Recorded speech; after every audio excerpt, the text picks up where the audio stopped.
கணேஷ், இந்த விஷயத்தை நீங்க எப்படி கையாளுறீங்க? அரசியல் மயப்படுத்தக்கூடிய ஒரு நடவடிக்கைகள் இந்த மாணவியினுடைய விவகாரத்தில் இருக்குதா? சென்னை மாநகராட்சியினுடைய ஆணையர் சொல்லும் பொழுது கட்சி பேதமின்றி நடவடிக்கை எடுப்போம் என்கிறார். பாதிக்கப்பட்ட மாணவி பாதுகாப்பாக இருக்கிறார் என்ற ஒரு விஷயம் பிரதானப்படுத்தப்பட்டிருக்கு. எப்படி பார்க்குறீங்க இதை? அதாவது இதுல 3 மிக முக்கியமான விடயங்களை நம்ம கவனிக்க வேண்டி இருக்கிறது. முதல் விஷயம் இதுல அரசியலே கிடையாது. Nothing political about it. இதுல நான் பாதிக்கப்பட்ட ஒரு ஒரு பெண்ணை நம்ம குடும்பத்தின் ஒரு பெண்மணியாக, ஒரு சகோதரியாக, ஒரு உடன்பிறப்பாகத்தான் நம்ம இதை யோசிச்சு பார்க்க வேண்டிய ஒரு பெரிய அவலத்துல இருக்கிறோம். என்னன்னா, இவ்வளவு பெரிய ஒரு ஒரு ஒரு கெட்ட செயல் ஒண்ணு, ஒரு ஒரு தவிர்க்கக்கூடிய அவலம் ஒண்ணு நடந்திருக்கிறது. அதை எப்படி கையாள வேண்டும் என்பது அரசுக்கும் தெரியவில்லை, காவல்துறைக்கும் தெரியவில்லை. டோட்டல் மெஸ் அப் தான் பண்ணியிருக்கிறாங்க. 3 விடயங்கள் சொன்னேன். அதுல என்னென்னு கேட்டா, முதல்ல அந்த மாணவி அவளுக்கு ஒரு பாதுகாப்பு கொடுத்திருக்க வேண்டும். அந்த மாணவர்கள் அங்க இருக்கிறவங்களுக்கு இங்க இருக்கிறவங்களை பாதுகாப்பு தவறுனது. 2வது, அதோட பொறுப்பை அரசு ஏற்க வேண்டும். இதை தவிர்க்கணும் தான் அரசு நினைக்குதே தவிர, இதற்கான பொறுப்பை ஏற்று அடுத்து என்ன செய்யணுங்கிறது நினைக்க மாட்டேங்கிறாங்க. அதே மாதிரி காவல்துறை பாத்தீங்கன்னா, அவங்க முதல் தகவல் அறிக்கையில இப்ப நிர்பயா கேஸ்ல அந்த பெண்ணோட பேர் என்னன்னே தெரியாது. நிர்பயான்னு நம்ம பேர் வச்சிருக்கோம், அவ்வளவுதான். அதே நேரத்துல இந்த பெண்ணோட முழு பேரு, அவங்க அப்பா பேரு, அவங்க ஊரு, இந்த பெண்ணோட போன் நம்பர், அவங்க அப்பாவோட போன் நம்பர் அத்தனையும் காவல்துறை லீக் பண்றாங்க. அது எப்படி ஒரு காவல்துறையோட முதல் தகவல் அறிக்கையை வெளியிட வேண்டும் என்றால், எவ்வளவு மோசமாக இந்த பெண்ணை சிறுமைப்படுத்த வேண்டும், எக்ஸ்போஸ் பண்ண வேண்டும் என்று காவல்துறை நினைத்திருக்கிறது. அப்பனா அந்த பெண்ணை பாதுகாக்க வேண்டிய மிகப்பெரிய கடமையும் பொறுப்பும் காவல்துறைக்கு இருக்கிறது. அதுல இருந்து முதல்வர் தான் காவல்துறைக்கு இங்க அமைச்சராக இருக்கும்போது முழு பொறுப்பும் முதல்வர் இதற்காக ஏற்க வேண்டும். இன்னைக்கு அந்த பெண்ணை உலகத்தின் கண்களில் காட்டி கொடுத்ததுக்காக அவர் உண்மையை சொல்ல போனா அவர் வருத்தம் தெரிவிக்க வேண்டும், பதவியே இழக்க வேண்டும். அந்த அளவுக்கு மாபெரும் குற்றத்தை ஒரு சிறிய ஒரு பெண்ணுக்கு அவர் நிகழ்த்தி இருக்கிறார். 3வது விடயம் என்னன்னு பாத்தீங்கன்னா, அதுல குற்றவாளின்னு ஒரு நபர் இப்ப கைது செய்யப்பட்டிருக்கிறார். அவருக்கு ஆளுங்கட்சியோட தொடர்பு இருக்கு. அது எங்க பிரச்சனையே இல்லை. அவன் திமுக இருக்கணுங்கிறது பிரச்சனை இல்லை. ஆனால் திமுக இந்த இடத்தில் குற்றவாளிகளை பாதுகாக்கும் கேடயமாக தொடர்ந்து தமிழ்நாட்டில் பயன்படுத்தப்பட்டு வருகிறது. அது மெத்தபெட்டமின் கடத்துறவராக இருந்தாலும் சரி, கனிம வளத்தை கொள்ளையடிப்பவராக இருந்தாலும் சரி, ஆற்று மணலை அள்ளுபவராக இருந்தாலும் சரி, கள்ளச்சாராயத்தை விற்பவராக இருந்தாலும் சரி, நீங்க எந்த விதமான குற்ற நடவடிக்கை எடுத்தாலும் அவங்க ஒரு திமுக பின்புலத்தை காட்டி காவல்துறையை அச்சுறுத்தி அவங்க தன்னுடைய கிரிமினல் நடவடிக்கையை செழுமையாக வளமையாக செய்யணுங்கிறதுக்கு சிஎம்மோட ஒரு போட்டோ, துணை முதல்வரோட ஒரு போட்டோ, 4-5 மினிஸ்டரோட ஒரு போட்டோ எல்லாத்தையும் எடுத்துட்டா காவல்துறை பயப்படுது. ஏன்னா அவங்க பாஜக இதுல எப்படி காவல்துறை பயப்படுதுன்னு சொல்றீங்க? நம்ம நிகழ்ச்சி ஆரம்பிக்கிறப்ப கர்ணேஷ், நம்ம நிகழ்ச்சி ஆரம்பிக்கிறப்பவே சென்னை மாநகராட்சியினுடைய ஆணையர் செய்தியாளர்களை சந்திக்கிறப்ப சொல்றாரு, கட்சி பேதமின்றி நடவடிக்கை எடுப்போம்னு சொன்னதுக்கு பிறகும் நீங்க பேச ஆரம்பிக்கிறப்போ இதை நாங்க கட்சி சார்பாக பார்க்கல, அரசியல் படுத்தக்கூடிய தன்மையில பார்க்கலன்றப்போ இன்னொரு புள்ளியில கட்சி சார்ந்து தானே நிக்கிறீங்க. அப்போ பொலிட்டிசைஸ் பண்றீங்களா இந்த விஷயத்தை? நீங்க என்னோட செய்தியை உள்வாங்கல. அவர் திமுக காரராக இருப்பது எங்கள் அக்கறை இல்லை என்றுதான் தொடங்கினேன். ஆனால் நம்ம என்ன கவனிக்கணும்னா, இந்த ஒரு குற்றம் இல்லை, தமிழ்நாட்டில் நடக்கும் தொடர் குற்றங்கள் அனைத்திற்கும் திமுக என்பது ஒரு பாதுகாப்பு கேடயமாக விளங்கி கொண்டிருப்பதுதான் அச்சத்தின் வெளிப்பாடு. இன்னைக்கு மக்கள் நிம்மதியா வெளியில போக முடியல.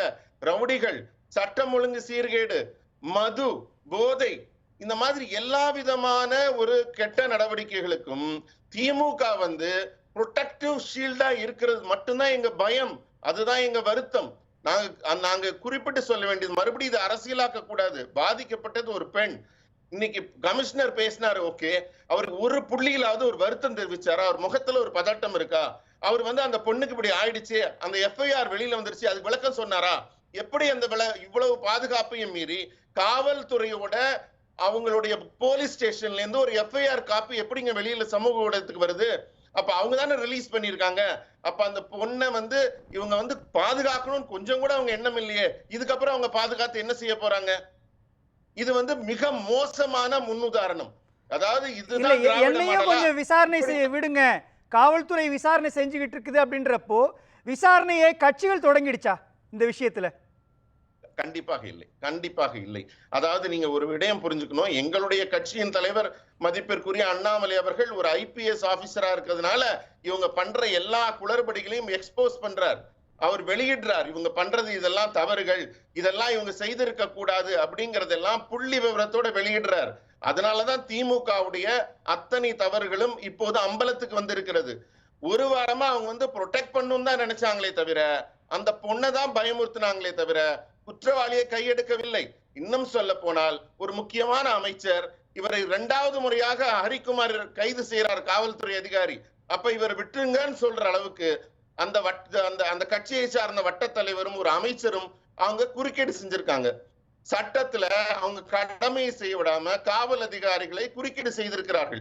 இது அத்தனையும் விவரமாக வெளியே வந்து கொண்டிருக்கிறது. இன்றைக்கு நாங்க அந்த இடத்துல தான் கேள்வி ஒண்ணு பிரதானமா எழுது கர்ணேஷ். என்ன செய்து கொண்டிருக்கிறார்கள்? அந்த இடத்துல தான் ஒரு கேள்வி பிரதானமா எழுது. தமிழ்நாட்டினுடைய பாஜகவின் முன்னாள் தலைவர் தமிழிசை சவுந்தரராஜன் அண்ணா பல்கலைக்கழகத்தில் போய் போராட்டம் நடத்துறாரு. அதே மாதிரி தமிழ்நாடு பாஜகவினுடைய தற்போதைய தலைவர் அண்ணாமலை இனிமே திமுக ஆட்சியை அகற்றாமல் நான் செருப்பு போட மாட்டேன், நாளை சாட்டையடி போராட்டம் நடக்கும் அப்படின்னு ஒரு முன்னாள் காவல்துறை அதிகாரி அப்படின்ற எல்லையை கடந்து ஒரு முழு அரசியல்வாதியாக இந்த பிரச்சனை ஆரம்பிச்சிருச்சா பாஜக? அதாவது முழு அரசியல்வாதிகளுக்காக ஒரு அணுகுமுறைலாம் நம்ம எடுக்க முடியாது.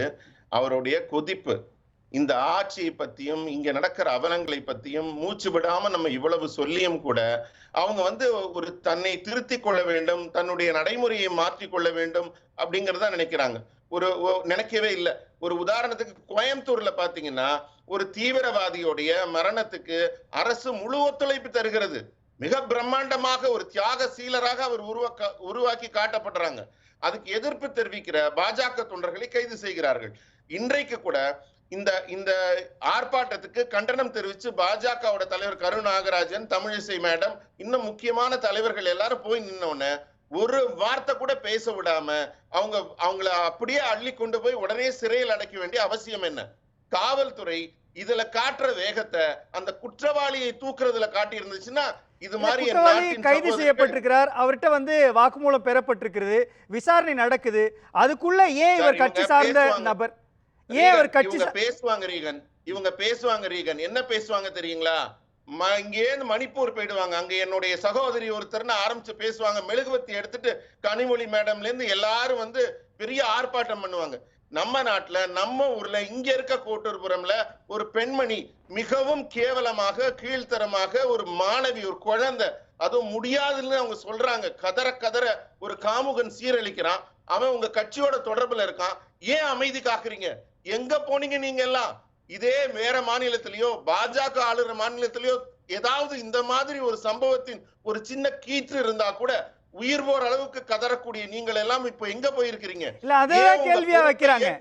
இதே சம்பவம் ஹத்ராஸ்லயோ அல்லது கர்ணேஷ் முடிச்சிருங்க போனாரு சிஎம் கர்ணேஷ், அதுதான் கேள்வியாவும் பிரதானப்படுத்துறாங்க. இதே மாதிரியான ஒரு சம்பவம் ஹத்ராஸ்லயோ மணிப்பூர்லயோ நடந்தா தமிழ்நாடு பாஜக குரல் கொடுக்கிறது இல்ல, அதை பத்தி பேசுறது இல்ல. தமிழ்நாட்டுக்குள்ள நடந்தா இவ்வளவு பிரம்மாண்டமான போராட்டங்கள், இவ்வளவு அரசுக்கு எதிரான கருத்துக்களை ஏன் தொடர்ச்சியா வலியுறுத்துறீங்க? அதாவது முதல்ல வந்து ஒரு விஷயம் மிக தெளிவாக தெரிஞ்சுக்கணும். உங்களுடைய கூற்றை நான் மறுக்கிறேன். ஹத்ராஸும் நீங்க சொன்னது, மணிப்பூர்லயும் சரி, அங்கெல்லாம் நாங்க வந்து நடவடிக்கை எடுக்கலன்னு இல்லை. எங்களுடைய பாதுகாப்பு துறை அமைச்சரும் எங்களுடைய உள்துறை அமைச்சரும் உடனடியாக சென்றார்கள் அங்க நடவடிக்கை எடுக்க. அதையெல்லாம் கவனிக்காமல் இல்லை. முதல் மறுப்பு. 2வது மறுப்பு, முதல்ல நான் என் வீட்டை சுத்தம் படுத்தணும். என் மாநிலம் இங்க என்ன நிலைமையில இருக்குங்கிறத பார்க்காம எதுக்கு எடுத்தாலும் கிளம்பி போய் மணிப்பூருக்கும் அஸ்ஸாமுக்கும் அருணாச்சல் பிரதேசலையும் போய் உட்கார்ந்து என்ன பண்ண போறோம்? இங்க என்ன பண்றாங்க? இங்க கீழ் வெண்மணியில என்ன நடக்குது? இங்க ஒரு குடிநீர் தொட்டியில வந்து மலத்தை கலந்தாங்களே, கண்டுபிடிச்சிட்டாங்களா இந்த நிமிஷம் வரைக்கும்? இது போன்ற விடயங்கள் எல்லாம் இங்க வந்து ஒன்றுமே செய்யாமல் இருக்கும்போது இவர்கள் எப்படி வந்து மற்ற மாநிலங்களோடு ஒப்பீடு செய்து தன்னை காப்பாற்றிக் கொள்ள நினைக்கிறார்களே தவிர இந்த நிமிஷம் வரைக்கும் திமுக அரசு தன் பொறுப்பை உணர்ந்து கொள்ளவில்லை. தன்னுடைய கடமையிலிருந்து தவறிக்கொண்டே இருக்கிறார்கள். காவல்துறை அதிகாரிகளை தவறாக வழி நடத்துகிறார்கள். இவர்கள் வந்து தன்னுடைய கட்சிக்காரர் என்பதால குற்றவாளியை கடைசி நிமிடம் வரை காப்பாற்ற வேண்டும் என்ற முயற்சியில் விடாமுயற்சியில் ஈடுபட்டு கொண்டிருந்தார்கள். ஒரு குறுக்கீடு சொல்லுங்க. பிரகாஷ் சார் வந்து ஒரு பத்திரிகையாளர், அவர் அணுகுமுறையில வந்து துல்லியம் இருக்கணும். அவர் அழகா சொன்னார் தன்னுடைய கருத்தை பதிவு செய்யும் போது. எனக்கு வந்து அந்த பொண்ணு சொல்றாங்க இன்னொரு சார்கிட்டையும் நீ ஒத்துழைப்பு கொடுக்கணும்னு சொன்னதா அவர் வந்து பதிவு பண்றார். இன்னொரு சாரும் வருவாரு அவருக்கு ஒத்துழைப்பு தரணும்னு. அந்த இன்னொரு சார் யாருன்னு தமிழ்நாடு காவல்துறை கண்டுபிடிக்காம ஒரே குற்றவாளின்னு மூடி மறைக்கிறாங்க. அதற்கு அவர் என்ன பதில் சொல்றார்? அவங்க பத்திரிக்கை துப்பறிஞ்சு எழுத போதா? பேசலாம். கண்டுபிடிக்க போறாங்க. கர்ணேஷ் பேசலாம். கேட்டீங்களா? அந்த இன்னொரு குற்றவாளி யாருன்ற கேள்வி பிரகாஷ், அவன் பயப்புல டக்ளஸ் பொய் கூட சொல்லிருக்கலாம். அதுக்குள்ள போக முடியாது. உங்களுக்கு எப்படி சிரிப்பு வருது? ஒரு பொண்ணு பாதிக்கப்பட்டிருக்கு, நீங்க ஒருதலை பட்சமா பேசுறீங்க, நீங்க போலீஸ்க்கு சாதகமா பேசுறீங்க, ஆளும் கட்சிக்கு சாதகமா பேசுறீங்க, உங்க அனுகூலங்களுக்கு நீங்க கிடைக்கிற சகாயத்துக்கு நீங்க பேசுறீங்கன்னு நான் குற்றம் சாட்டுறேன். சரி, நீங்க சொன்ன கர்ணேஷ் இருங்க, நீங்க விமர்சனத்தை முன்வச்சிட்டீங்க. கர்ணேஷ் இருங்க, விமர்சனத்தை முன்வச்சிட்டீங்க, கேட்கலாம்.